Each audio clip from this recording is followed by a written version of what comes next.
Assalamualaikum warahmatullahi wabarakatuh. Selamat malam. Tacha Wang Seng Hao, kawan-kawan bangsa Tionghoa, Manakam, uncle, auntie, saudara-saudari, adik kakak, hormati sekalian. Alhamdulillahirabbil alamin wassalatu wassalamu ala asyrafil anbiya'i wal mursalin wa ala alihi wa sahbihi ajma'in. Rabbi shrah li wa yassir li amri wahlul 'uqdatam min lisani qawli. Saudara pengurusi majlis, yang berhormat Kak Rusnah, saudara-saudari, sahabat-sahabat yang hadir pada malam ini, dan saya sebenarnya tak nampak sangat lampu banyak jadi tak nampak orang kat depan ni. Tapi saya ingat masa saya datang berkempen di Tangga Batu dalam lebih kurang 5-6 tahun yang lepas, saya tanya Datuk Guitek tadi, sebab awal-awal dulu siapalah ingat boleh menang di Tangga Batu ni, sebab ada kem Sungai Udang. Hampir mustahil kalau nak kira nak menang di kawasan Sungai Batu, Tangga Batu ni lah. Saya ingatlah dalam 2-3 bulan saya datang balik sebelum pilihan raya umum yang lepas pun, saya rasa orang ramainya lebih kurang macam inilah ramai orang dia. Jadi maksudnya kalau 4 tahun yang lepas dah dekat sangat kita dengan pilihan raya umum, orang dah rasa bahang untuk mengundi itu, jumlah yang hadir, meriahnya lebih kurang sekarang. Kalau pilihan raya panggil 2 bulan, 3 bulan, 5 bulan daripada sekarang, saya rasa agak tenang bahawa walaupun UMNO Barisan Nasional kata Melaka dalam genggaman mereka, kalau tengok pada malam ini, saya yakin kita akan dapat pertahankan balik Tangga Batu dan kursi-kursi parlimen kita, saudara-saudari. Ikut suka dia nak cakap apa, sebab masalah UMNO Barisan Nasional ini, Perikatan Nasional ke, pimpinan dia tak turun kempen sendiri. Dia duduk dekat atas dengan pejabat besar dia, dengan penasihat dia, dengan kaki-kaki yang dia bayar. Dia dapat laporan berlapis-lapis. Satu lapis, satu lapis, satu lapis. Kalau yang bawah itu turun rasa tak baik, dia bagi laporan dekat lapisan pertama, lapisan kata, ini kalau beritahu dekat Zahid ni mampus aku.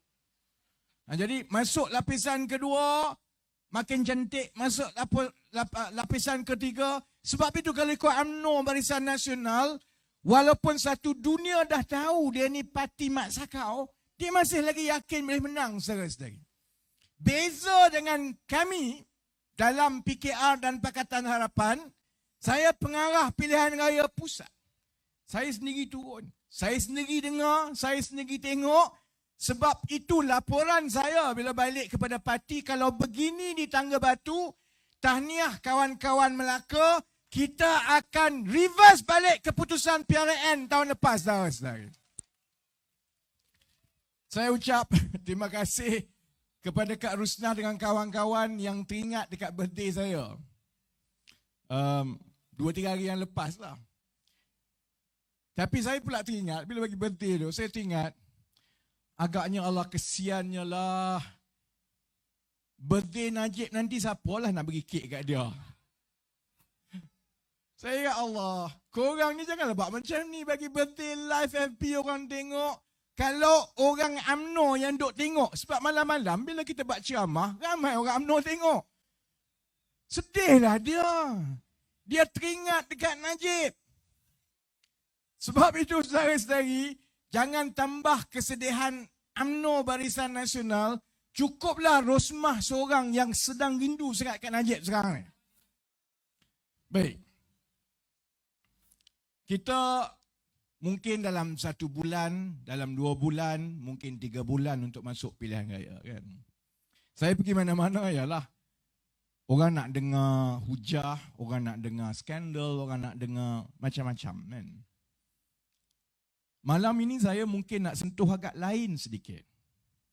Sebab seperti mana di Johor, di Melaka juga, ialah negeri yang telah pun melalui lebih banyak pilihan raya berbanding dengan tempat lain. Tahun depan dah melalui pilihan raya negeri, lepas ini akan melalui pilihan raya umum pula.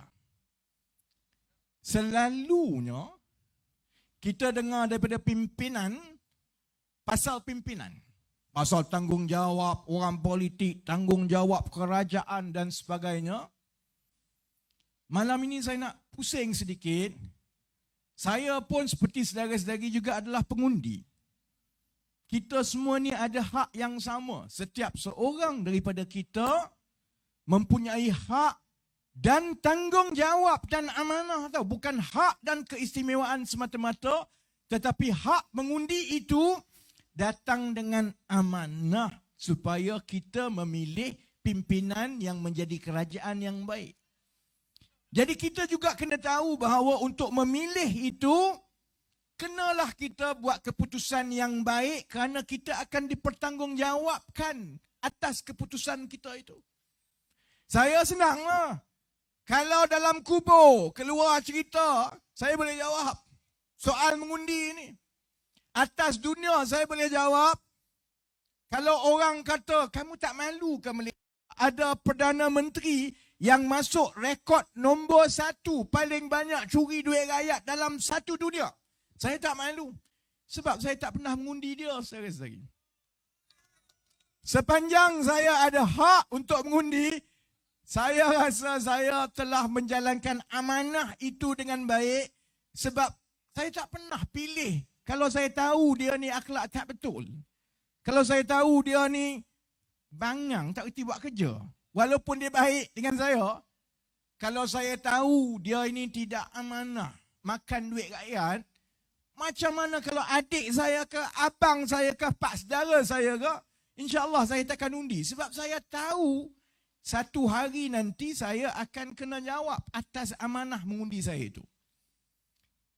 Jadi benda yang sama yang kita sama-sama pikul. Baik ahli politik ke, pimpinan ke, cikgu ke, adik ke, kakak ke, pencen ke, askar ke, semua kita sebenarnya akan menjawab atas pilihan kita kerana undi yang kita buang, kita bagi undi itu saudara-saudari, kesannya cukup besar kepada orang.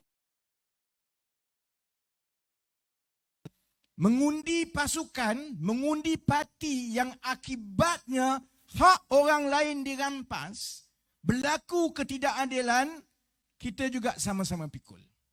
Jadi saya nak mula dengan mudah saja. Kalau kita pengundi, macam mana kita nak pilih pemimpin?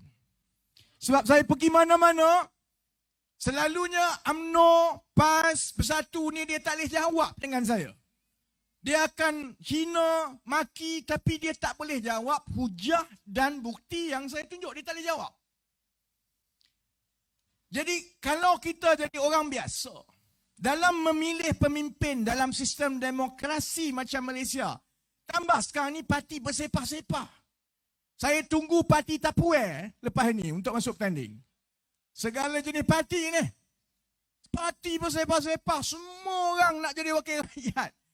Jadi menyukarkan pilihan kita. Jadi sebab itu sebagai rakyat, sebagai pengundi, saya nak mengajak saya dan saudara-saudari untuk kita benar-benar hayati kalau kita nak pilih, apa ciri-ciri pimpinan yang kita kena pilih.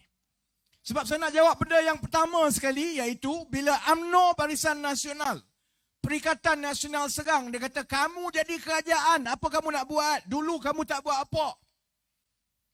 Ni kalau kamu jadi kerajaan balik, masalah, kami semua tahu masalah. Masalah banyak. UMNO pun tahu masalah banyak. Yang mengundi PAS pun tahu, apatah lagi penyokong-penyokong Pakatan Harapan dan PKR. Kita semua lalui tiap-tiap hari. Jadi dia kalih, dia pusing, dia kata, alah sama je lah. Korang pun jadi pemimpin, sama 2 kali 5, 5 kali 2. Kamu pun tak ada penyelesaian. Baik.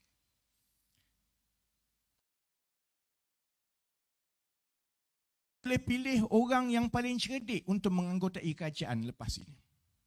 Malah dulu pun, kita ramai cerdik pandai yang menyertai kerajaan ataupun membantu kerajaan. Yang membangunkan negara ini, bukan semuanya pimpinan-pimpinan ke atas tu.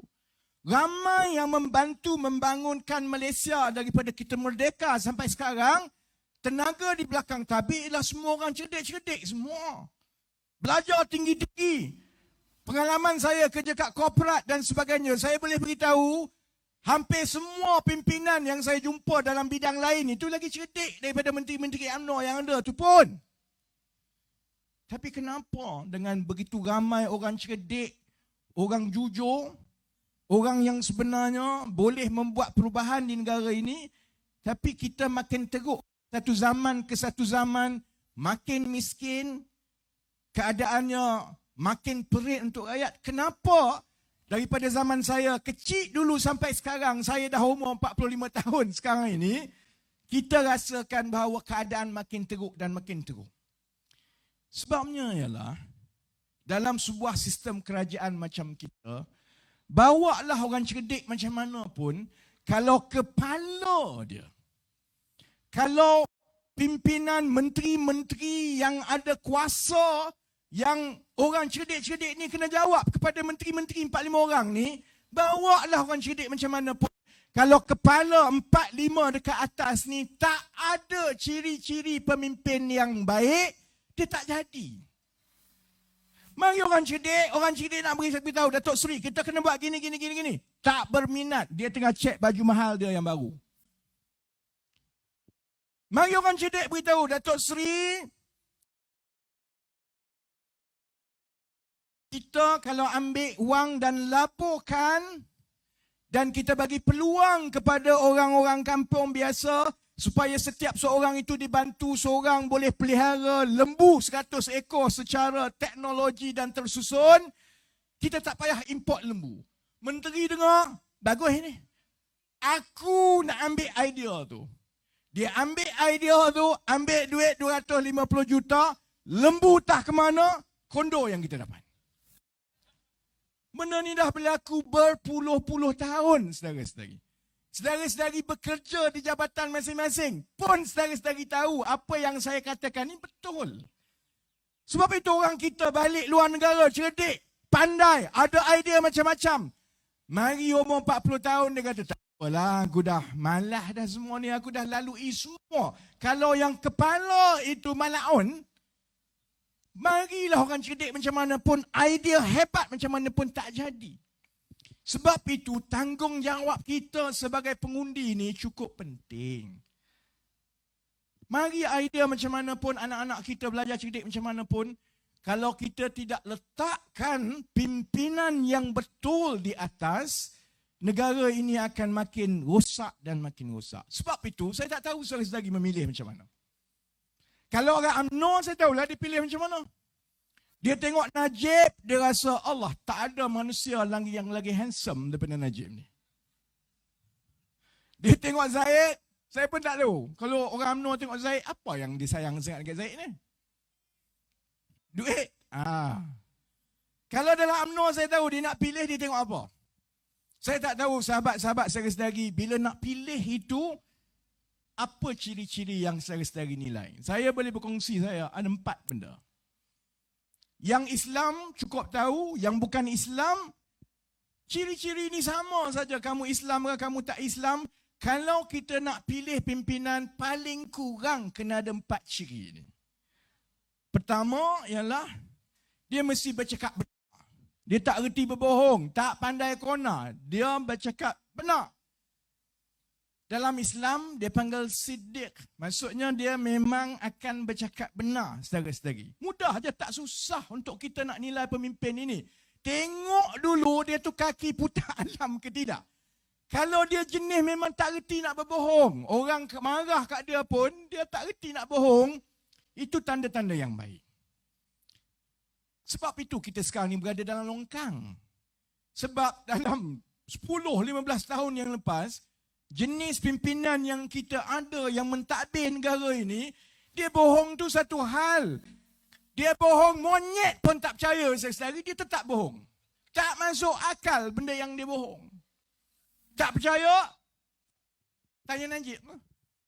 Tanya Najib. Daripada awal 2011, saya mula-mula tanya. Saya tanya tu 2011, saya bukan ahli parlimen pun lagi. Saya tanya pasal 1MDB. Masa itu saya baru fresh daripada korporat, membantu Datuk Seri Anwar di pejabat jadi pengarah strategi keadilan. Saya orang minyak lah, oil and gas kan.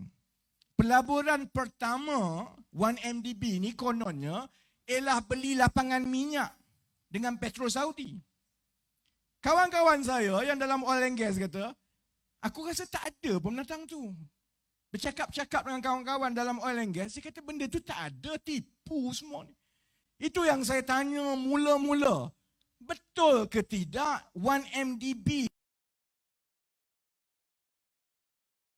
dan dijamin dan akan dibayar oleh rakyat? Betul ke kamu beli lapangan minyak? Kita kan dah ada Petronas. Kalau betul rakyat negara ini nak melabur membeli lapangan minyak, suruh Petronas lah yang pergi. Cari pula 1MDB, ambil hutang, lepas tu melabur, lepas tu tak tahu ke mana ni. Ni apa cerita ni? Dia punya bohong tu daripada 1 tahun ke 1 tahun ke 1 tahun. Macam-macam bohong dia. Pencen. Duit pencen 4 bilion ringgit yang sekarang Najib jadi penghuni tetap dekat Hotel Kajang sekarang. Jangan pergi penjara, Hotel Kajang. Kita selalunya masuk hotel, kita check in, esok kita check out. Dia check in, berapa tahun lagi dia nak check out? 12 tahun. Tapi dia ada lagi 3-4 kes. Silap-silap hari, insya-Allah sambung lagi dia check out tu, kita mati tak keluar lagi dia. Saya tanya pasal pencen. Ini kenapa pula ambil duit pencen ni?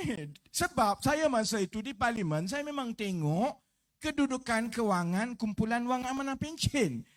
Kawan-kawan, sahabat-sahabat yang ada pencen ni memang patut bimbang. Sebab saya tengok penyata kewangan dia membimbangkan. Sama macam dulu, saya tengok penyata kewangan tabung haji membimbangkan. Jadi saya bersuara, dahlah penyata kewangan tu membimbangkan. Yang kamu bagi 4,000 juta bagi pinjaman pula kepada satu syarikat 1MDB ni, kenapa? Lepas tu saya tanya lagi, macam mana pula kamu boleh ambil pinjaman ni? Sebab kamu adalah orang yang mengawal syarikat 1MDB sebab kamu Menteri Kewangan. Kumpulan wang amanah pencen, dia mesti dapat kelulusan daripada Menteri Najib juga. Itu yang dulu saya marah macam mana. Mana ada satu hari Najib tulis surat daripada 1MDB kepada kumpulan wang amanah pencen melalui Menteri Kewangan minta bagi pinjaman 4,000 juta, dia tanda tangan Najib Razak. Esok Najib Razak masuk dalam Kementerian Kewangan dapat surat. Aku dapat surat daripada Najib. Tanda tangan. Najib meluluskan pinjaman Najib. Masa saya tanya dulu, orang marah, UMNO maki hamun.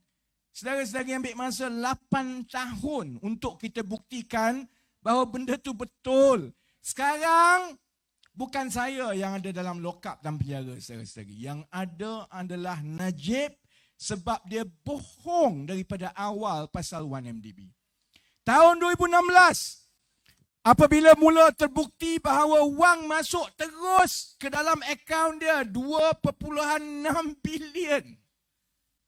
Najib jawab apa awal? Saya ini adalah seorang pejuang Islam yang sangat dihormati oleh kerajaan Saudi. Oleh kerana perjuangan saya memartabatkan Islam ini cukup bagus, maka kerajaan Saudi mendermakan kepada saya 2,600 juta. Pembohong nak mampus. Saya tak payah tanya Saudi pun saya tahu sebab apa. Kes ataupun isu yang paling rapat dengan rakyat, orang Islam, umat Islam ni satu je. Palestin, saudara-saudari. Kalau begitu pemurah dan mawalnya bangsawan-bangsawan Saudi ni, tak adalah dia nak bagi kat Rosmah. Dia bagi kat kawan-kawan kita, saudara-saudara kita dekat Palestin lah 2,600 juta. Bukan bagi kepada Najib. Bohong lagi. Kemudian bila dah masuk dalam mahkamah semua, dah dibuktikan. Kona lagi. Mula-mula dia kata duit tu tak masuk dalam akaun dia. Bila dibuktikan masuk, dia kata, masuk tapi saya tak tahu. Saya tak sedar. Pula dah. Jadi bila orang tanya, tapi kamu tak sedar, kamu belanja. Dia jawab lagi, yalah, aku tak sedar yang duit tu daripada 1MDB. Aku ingat dia daripada orang lain. Dia punya bohong satu persatu tu saudara-saudari. Sebab itu bagi saya mudah. UMNO ke, PKR ke, PAS ke, DAP ke, Bersatu ke, mudah saja. Parti belakang kira. Kalau ada watak yang macam ini, setiap 2-3 bulan, cerita dia kona, bila dia tak boleh jawab, cerita dia makin berbohong.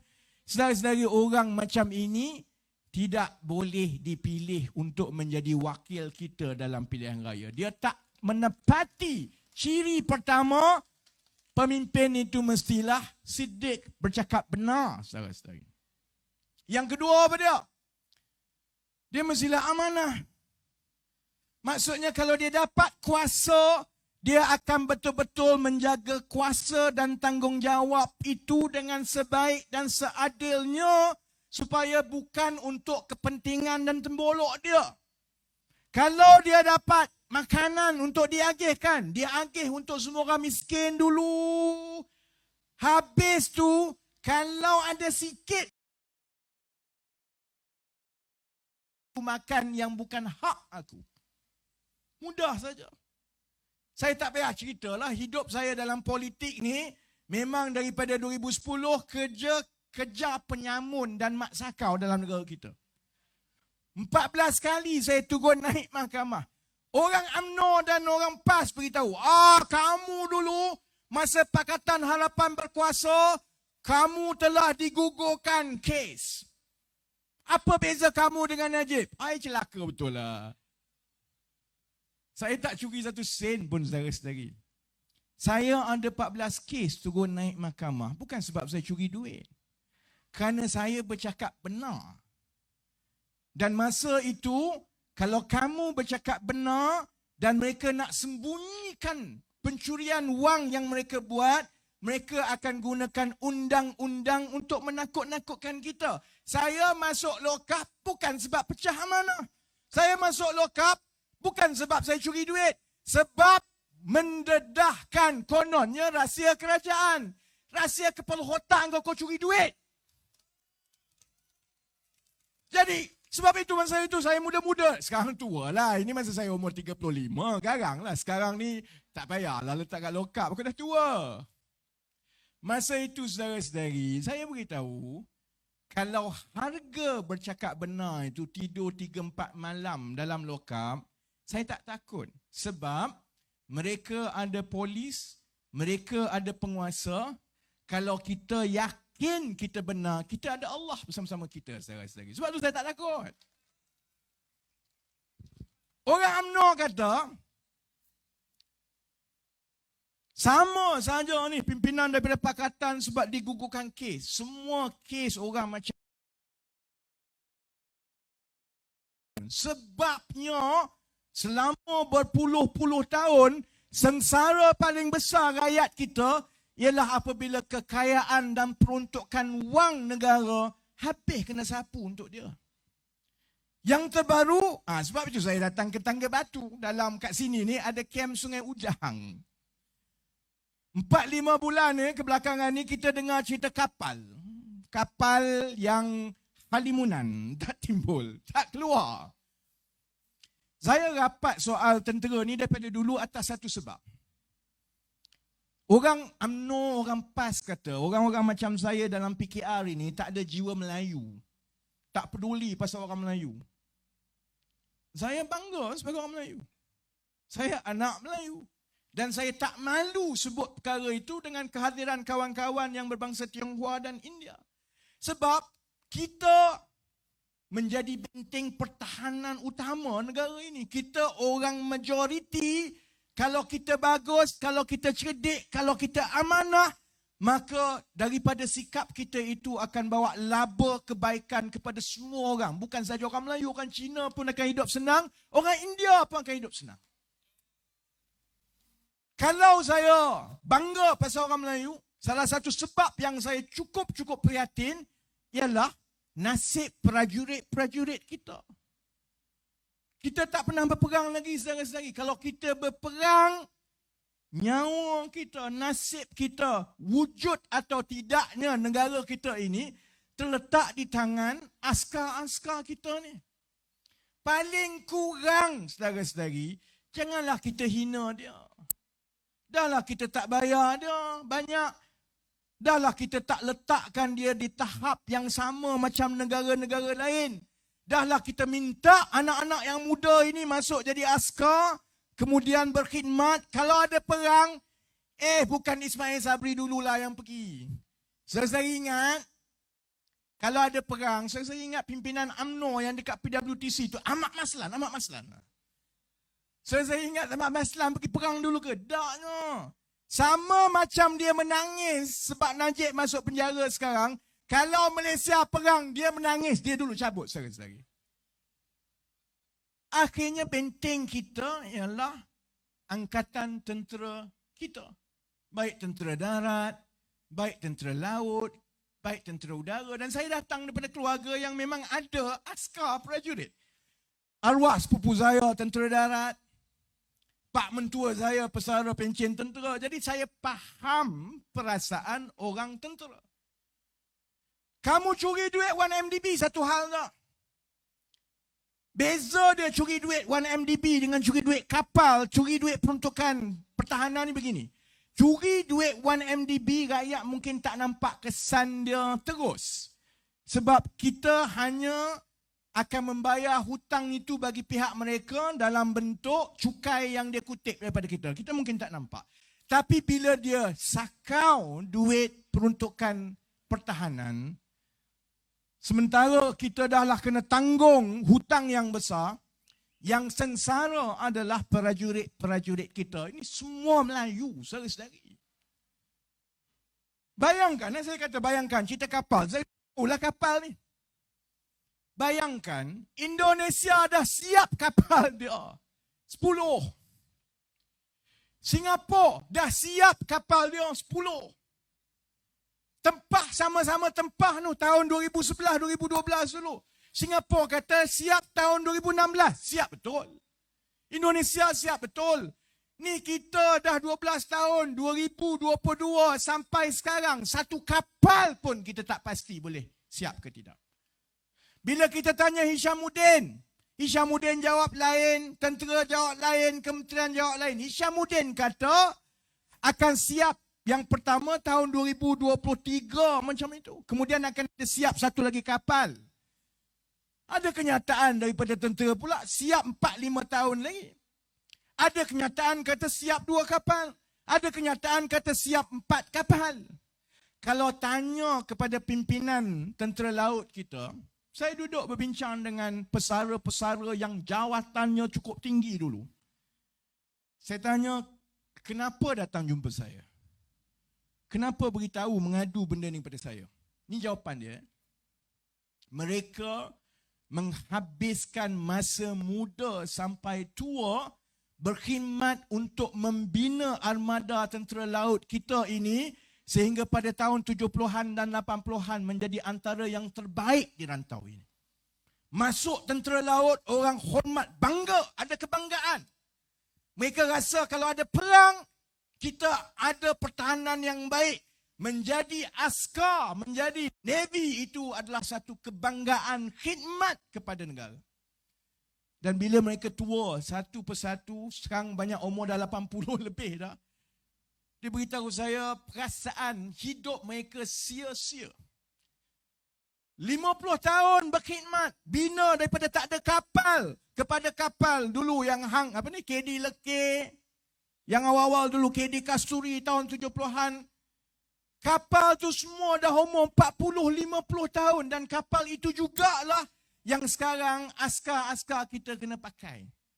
Ada yang enjin tak jalan, ada yang meriam tak jalan. Dia bukan semata-mata soal keselamatan, saudara-saudari. Soal kita letak anak-anak kita jadi askar dan mereka tahu bahawa kelengkapan kita ini ketinggalan zaman. Malu, saudara-saudari. Bayangkan kita hantar anak kita ke sekolah. Orang lain semua zaman sekarang paling kurang dah boleh ada internet. Dia belajar melalui internet, ada tab telefon. Anak kita tengok kita kaya-kaya, duit banyak, lagi kaya daripada kawan dia. Tapi kasut tak ada pergi sekolah. Telefon tak ada. Malulah dia. Dan ini yang berlaku bila orang yang diberi amanah sakau duit, saudara-saudari. Sebab itu kalau orang tanya saya, kenapa kamu bersungguh-sungguh sangat? Marah. Takkan kita tak marah. Tak kena kat kita. Sedangkan ada berpuluh-puluh ribu ibu bapa yang mempertaruhkan nyawa anak dia untuk pertahankan kita. Sebab itu saya tanya, mana orang UMNO? Mana orang PAS? Mana orang Bersatu? Kamu kata kamu parti Islam. Kamu kata kamu parti Melayu. Tapi kamu boleh menutup mata bulat-bulat perkara ini berlaku tiap-tiap hari, saban bulan, saban tahun, sampai saban dekad, saudara-saudari.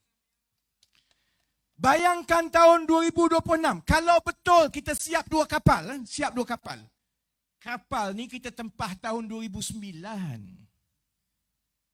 Masa itu teknologi yang tahun 2009 tu ke laut. Wah. Indonesia, China, Singapura masa itu 2026 dah tempah kapal armada generasi baru dah pun, saudara-saudari.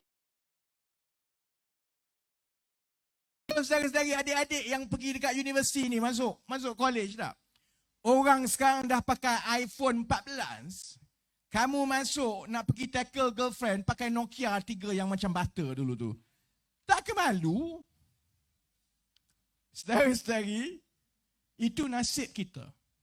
Nasib kita apabila pimpinan yang rakyat biasa macam kita ini pilih tidak amanah.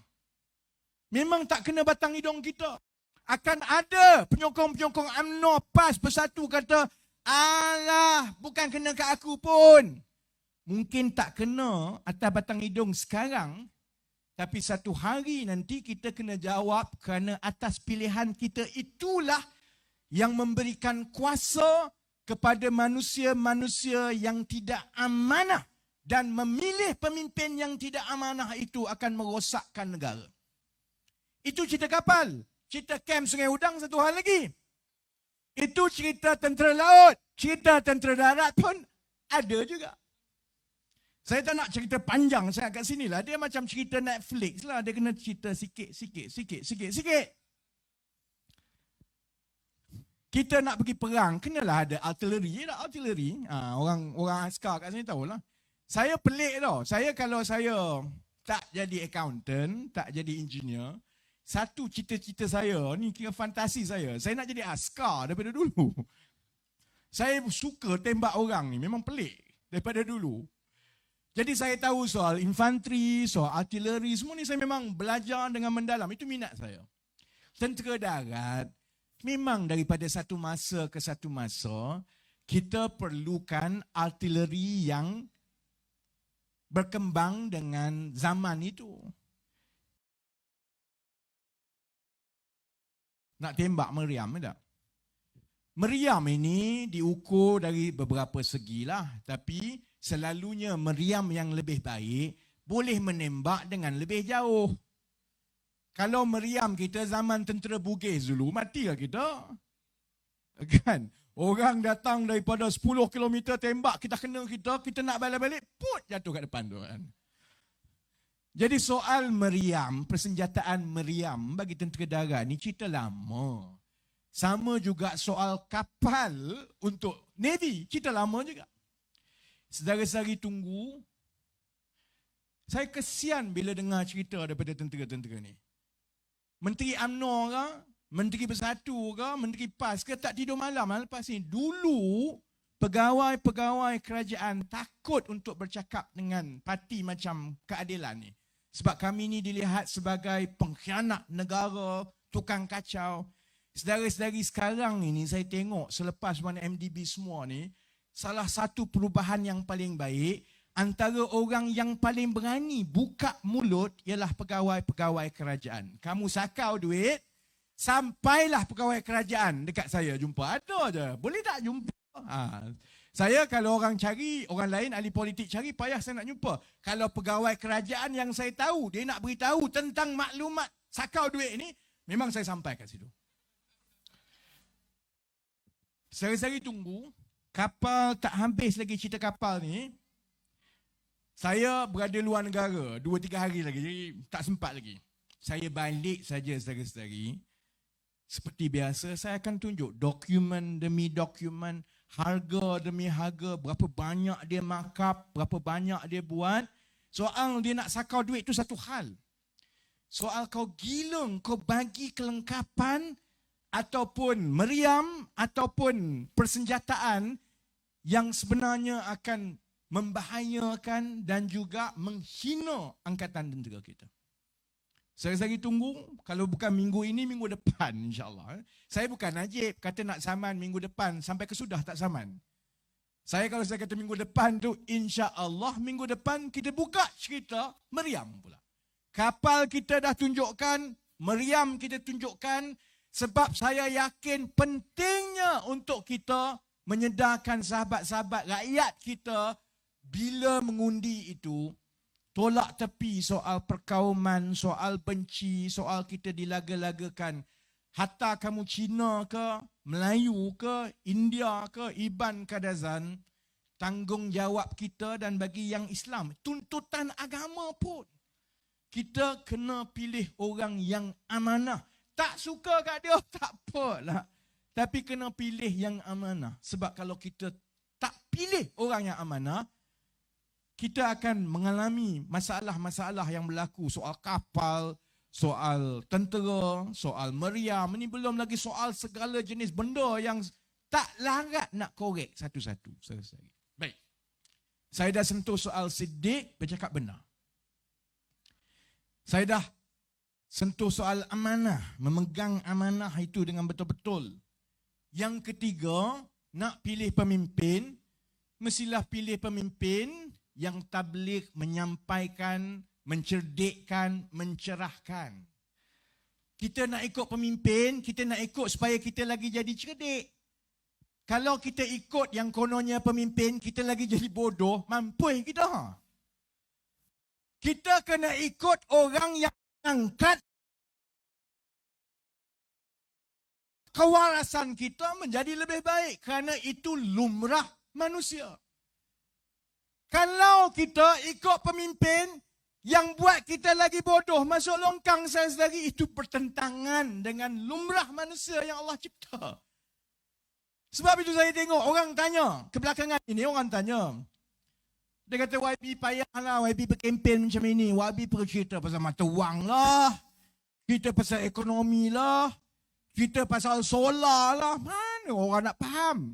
Dia hantar saya satu video. Tengok ni betapa pandainya UMNO berkempen. Kalau PKR berkempen macam UMNO ni, mesti kita boleh menang undi Melayu. Saya pun tengok lah. Saya mungkin tengok kan. Adalah ketua pemuda UMNO seorang ni, dia bagi taklimat kepada anggota-anggota UMNO menerangkan bagaimana kawan kita yang check in dekat Hotel Kajang tu, macam mana dia tak sedar duit masuk 42 juta. Sebab sampai kesudah Najib kata, dia tak tahu duit tak masuk, dia tak sedar sebenarnya. Dia belanja tu sebab dia tak sedar. Jadi dia terang begini, dia kata, Datuk Seri Najib ni orang cukup hebat. Memang dipandang tinggi. 42 juta tu sikit je. Sikit sangat jumlah tu masuk dalam akaun dia. Sebab bila dia ni dipandang tinggi di dunia sebagai negarawan Islam, pejuang Islam yang bagus, bangsawan dan putera Saudi masukkan 2,600 juta dalam akaun dia supaya dia boleh pertahankan dan kerajaan UMNO ini boleh terus membela Islam. Jadi kawan kita yang UMNO tu beritahu, dia kata bayangkan saudara-saudari, 2,600 42 juta. Jadi dia bagi contoh, macam kita lah orang biasa tak. Kalau dalam akaun kita masuk 2 kupang, takkan kita ingat kot 2 kupang je. Kita tak perasan. Lainlah kalau masuk RM1,000, baru kita perasan. Sebab itu samalah dengan Datuk Seri Najib. 42 juta ringgit tu macam 2 kupang je kepada dia. Sebab itu bila masuk 42 juta ringgit, dia tak perasan pun sebab banyak lagi yang masuk. Jadi adalah kawan-kawan yang kata, kenapa kita tak boleh berkempen macam ini? Kan mudah. Jawapan saya, saudara-saudari, kerana ia bertentangan dengan tuntutan untuk menjadi pemimpin.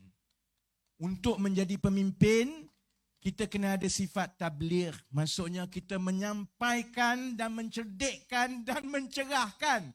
Bukannya membodohkan rakyat. Sebab itu saya kata kepada UMNO, kamu nak menang dengan cara membodohkan, silakan. Saya nak kata kepada PAS, kepada Bersatu, kamu terus nak main permainan yang menghina kewarasan dan kecerdikan rakyat, teruskan. Saya takkan buat, saudara-saudari. Kalah pun tak apa, kerana saya percaya tanggungjawab saya. Kalau saya nak pilih pemimpin, saya nak memilih pemimpin yang ada sifat tabligh supaya saya jadi lagi cerdik bila saya ikut pimpinan itu.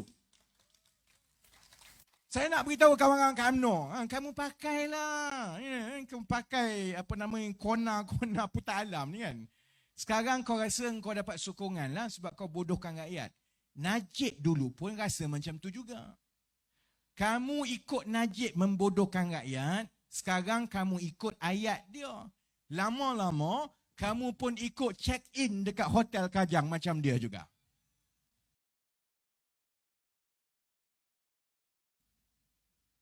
Seorang pemimpin yang kita nak pilih, dia mestilah ada sifat fatanah. Maksudnya mesti bijaksana. Kalau tak cerdik, tak bijaksana, jangan pilih kerana akan datang musibah kepada kita. Sekarang ni contohnya sekarang ni kan. Memang betul negara kita ni orang kata kucak-kacir, macam-macam isu nak diselesaikan. Masa inilah juga akan ada pihak yang kata kita kena panggil pilihan raya cepat-cepat supaya kita boleh pilih kerajaan yang stabil. Kerajaan yang stabil ini akan dapat membantu membangunkan rakyat dan membetulkan segala masalah yang berlaku sejak 2018, kata orang UMNO. Sebab tu dia kata pilihan raya kena buat macam mana pun. Dia ratib 2 benda je sekarang. Satu dia menangis pasal Najib, satu lagi dia ratib pilihan raya. Tapi nak buat pilihan raya, kita kena sedar bahawa ia bukan soal kuasa. Kalau tanya saya pengarah pilihan raya PKR. Saya boleh sebut kepada sahabat-sahabat yang hadir, kepada yang menonton, saya tak bimbang kalau dipanggil pilihan raya bulan 11 ke bulan 10 ke. Saya dah biasa mengepalai kempen pilihan raya. Pengalaman saya setakat ini, Ligan 1 Malaysia sejak 2-3 bulan yang lepas, saya boleh rasa gelombang, bibit-bibit gelombang yang ada sekarang ini tak banyak beza dengan bibit gelombang 2018. Saya juga ada data. Saya juga tahu contohnya bahawa 4 daripada 5 rakyat Malaysia sekarang ini tidak berpuas hati dengan keadaan ekonomi. Semua tak gembira. Dulu masa Najib kalah tahun 2018, bila kita tanya, dan soalan itu saya tanya kepada pengundi-pengundi tiap-tiap bulan sejak Jun 2016. Adakah kamu berpuas hati dengan keadaan ekonomi kamu sekarang? Tahun 2018, bulan 5, bila Najib kalah, yang jawab tidak berpuas hati 65%. Bulan Ogos, bulan lepas, 2022, yang jawab tidak berpuas hati adalah 80%. 4 daripada 5. Baik orang UMNO pun dia tak puas hati, baik orang yang kata dia PAS pun tak puas hati, kita yang sokong Pakatan ni lagilah tak puas hati. Jadi saya tahu, saya turun, saya tengok di setiap ceramah, jumpa dengan orang, saya tahu bahawa rakyat tak gembira.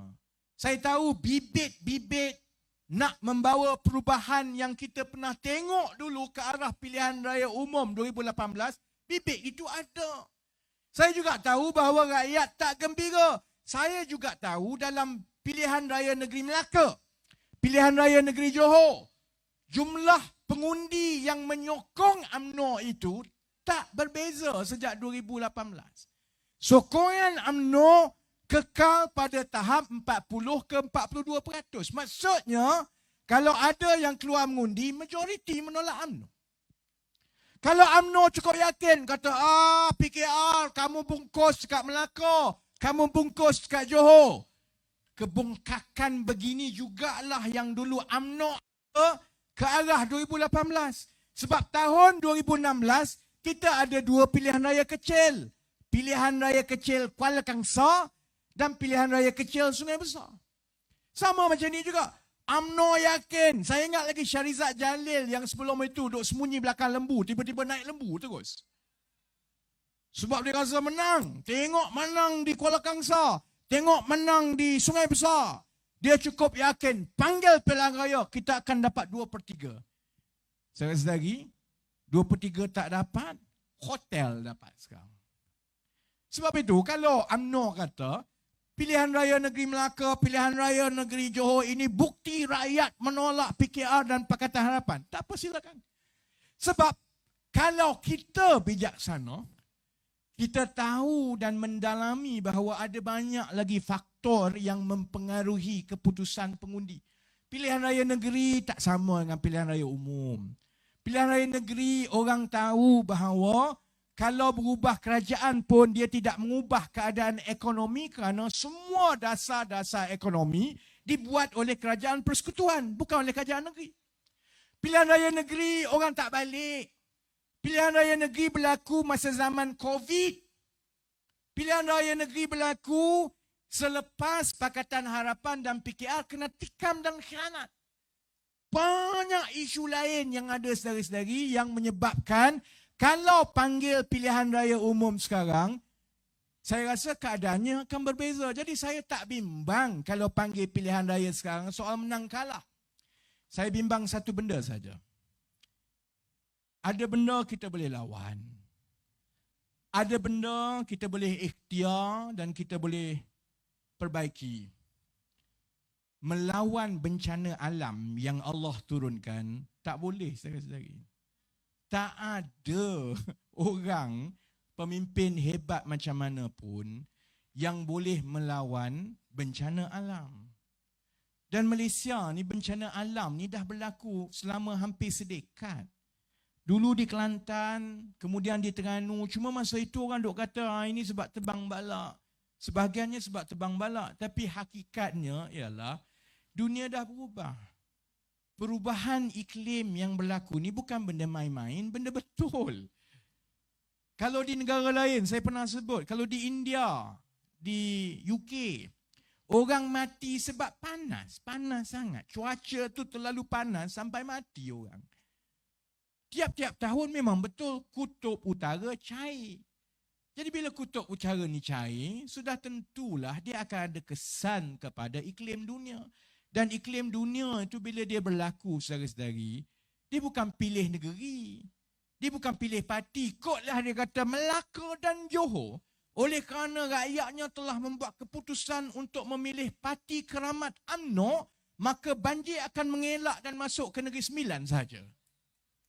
Tak jadi macam tu saudara-saudari. Kalau datang, dia datang. Jadi kita sebagai manusia perlu bijaksana, ada iktibar. Selepas kita dah tengok yang berlaku di Sri Muda tahun 2021. Baling, tak habis lagi ni saudara-saudari. Ni yang berlaku di Baling ni. Ni bukan orang Bangladesh ke, bukan orang Pakistan yang tenggelam kat Baling. Ni orang Melayu saudara-saudari. Yang dekat Sri Muda, orang Melayu, orang Cina, orang India, habis rakyat Malaysia tenggelam. Rumah, nyawa terkorban. Harta benda sampai berbilion ringgit hilang. Seluruh harta, dahlah keluarga tak kaya mana, sekali datang banjir, habis semua harta seumur hidup dia saudara-saudari. Rumah, rosak, kereta dan sebagainya. Ini bukan benda yang boleh diambil mudah. Jangan bermain dengan emosi rakyat. Sebab itu kalau kita ada pimpinan yang bijaksana, dia sepatutnya faham bahawa ada benda yang kami boleh politikkan. Ada benda yang kita boleh jadikan pertaruhan dalam gelanggang politik. Tapi kalau ia bersabit pasal nyawa, ia bersabit pasal rakyat, ia bersabit pasal bencana besar-besaran, orang yang bijaksana akan kata, ini masa untuk kita sama-sama bersetuju walaupun aku tak suka kamu, aku tak setuju dengan kamu. Ini masa untuk kita sama-sama tumpukan usaha kita bersiap sedia untuk banjir. Kita mungkin tak boleh lari daripada banjir, tapi paling kurang kalau seluruh negara tumpu perhatian kepada banjir, kita boleh kurangkan musibah dan juga kedukaan yang boleh berlaku. Itu kalau bijaksana. Masalahnya kita ada yang kurang bijaksana. Saya tengok semalam, saya baca, ya Allah, aku tengok ini ke dulu timbalan Perdana Menteri, ya Allah. Dia boleh cakap, UMNO sanggup meredah banjir. Kalau pilihan raya dipanggil bulan November, panggil pilihan raya, kami akan redah banjir. Aku peduli apa, kau redah banjir ke tidak. Kalau kau redah banjir, lemas lagi bagus pun aku suka. Bukan soal engkau nak redah banjir, Zaid. Ini soalnya ni berpuluh-puluh ribu orang.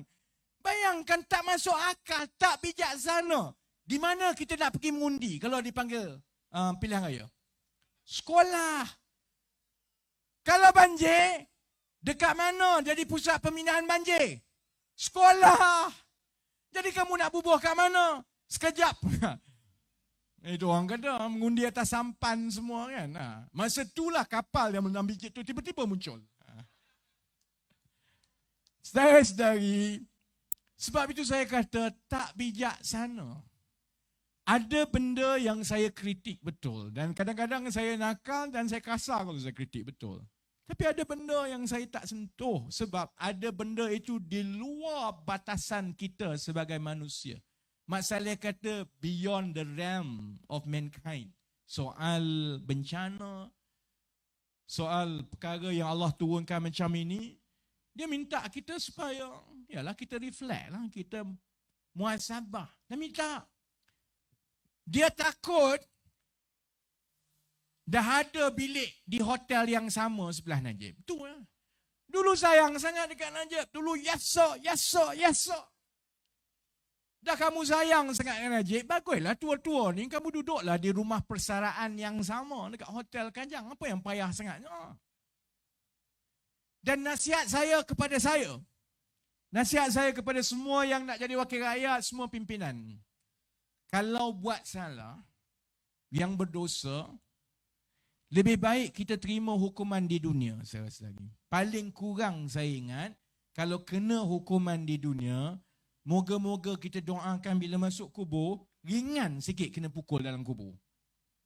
Itu memang pandangan saya. Jadi, kalau satu hari nanti ditakdirkan saya pun macam itu, saya berdoalah kalau saya jatuh hukuman, supaya saya insaf. Masuk, bertaubat, duduk diam-diam, hal dunia dah habis, fikir nanti nak masuk kubur, macam mana pula dalam kubur. Paling kurang adalah juga manfaat kita kat dunia ni. Tapi yang kita tengok sekarang dalam UMNO, itu yang saya kata. Bila kita ada sekumpulan yang mengaku pemimpin Melayu Islam yang memperjudikan soal identiti, menakut-nakutkan orang Islam supaya takut kat China, takut kat India, takut kat kucing. Saudara-saudari, dia sebenarnya langsung tak ada sifat bijaksana ini kerana dia tak fikir soal tanggungjawab, soal musibah kepada rakyat. Tak pernah berlaku dalam sejarah negara kita, parti politik mendesak suruh buat pilihan raya masa banjir. Tak pernah berlaku. Seingat saya, hanya sekali saja pilihan raya dibuat di hujung tahun 1999, tak ingat saya, November. Yang lain, sebab itu ada sebab pilihan raya selalunya dibuat pertengahan tahun. Tahun 2008, pilihan raya bila? Mac kan? Mac saya ingat. Bulan 3. Tahun 2013, pilihan raya bulan berapa? Bulan 5. Bulan 5. Tahun 2018, pilihan raya bulan berapa? Bulan 5 juga. Bulan 5, bubar bulan 4. Bulan 5. Sebabnya ialah kerana kalau ikut cuaca kita, memanglah yang paling sesuai ialah di pertengahan tahun kerana kita kurang risiko banjir masa itu. Sekarang ini tak pernah berlaku. Berlaku kali pertama kerana takutnya dia nak masuk penjara. Kerana takutnya UMNO, kalau UMNO tak kembali berkuasa, lebih ramai pimpinan UMNO ini yang penuhlah Hotel Kajang lepas ni. Bukan satu bilik tu. Dia akan ada satu wing. Wing UMNO. Bilik nombor 1, nombor 2, nombor 3, nombor 4. Lama-lama dia kena pilih penghulu. Najib boleh jadi ketua balik.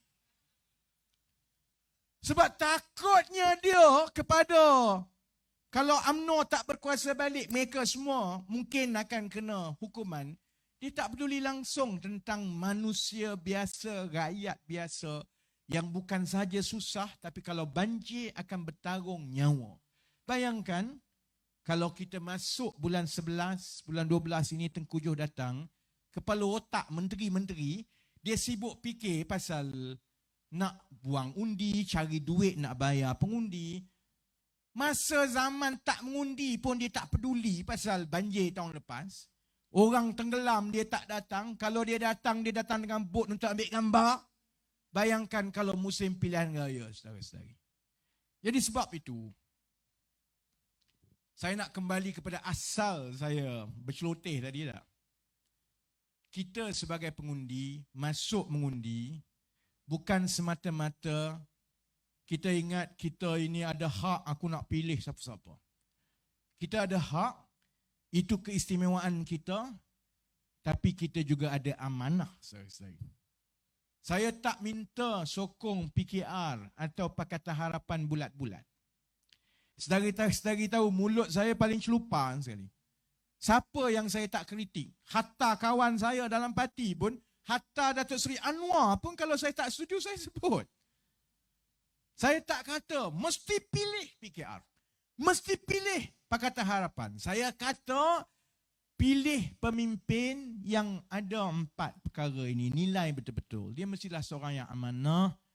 Dia mestilah seorang yang sidik. Dia mestilah sifat tabligh dia tu ada dan dia mesti bijaksana. Fatonah dia kena ada.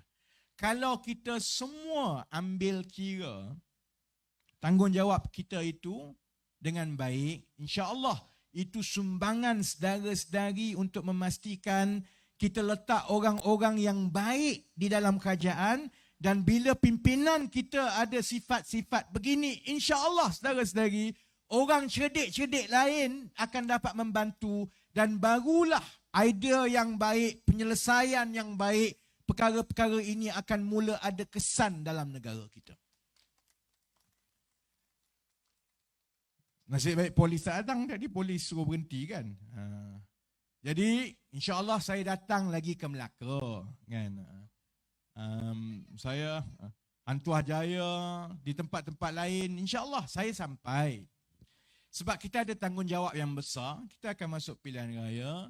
Tanggungjawab itu ialah kita kena pastikan perubahan yang kita telah buat dalam tahun 2018, perubahan itu terus berlaku sedikit demi sedikit. Dia tak penting siapa jadi Perdana Menteri sebenarnya, saudara-saudari. Orang PKR akan marah saya kalau saya kata tak penting siapa jadi Perdana Menteri. Itu pandangan saya. Saya masuk politik bukan soal apa-apa. Saya nak tengok saya ada bahagian saya dalam pahala saya kalau saya menyumbang. Kalau masyarakat ini menjadi lebih baik dari satu masa ke satu masa, kalau saya habiskan 10 tahun dalam politik, saya ada bahagian saya. Sama juga dengan saudara-saudari, kalau 10 tahun saudara-saudari mengundi 2 kali, pilih pemimpin yang baik, ada pahala saudara-saudari. Kalau kita semua buat begitu, insya-Allah segala masalah yang ada dalam negara kita ini, satu persatu kita boleh mula rungkai, kerana dalam tuntutan kita ialah meletakkan orang yang amanah, jujur, baik, cerdik, orang yang ahlinya di dalam bidangnya. Kalau itu kita berjaya buat, insya-Allah negara ini akan menjadi lebih baik, kekal, aman, adil untuk semua. Melayu, Cina, India, Iban, Kadazan, dan kita negara majoriti Islam. Kalau pimpinan Melayu itu bagus, cerdik, jujur, cakap, saya yakin bahawa rasa hormat saudara-saudara kita daripada bangsa Tionghoa, daripada orang India akan cukup tinggi kepada orang Islam dan agama Islam, saudara-saudari. Itu perjuangan kita, insya-Allah.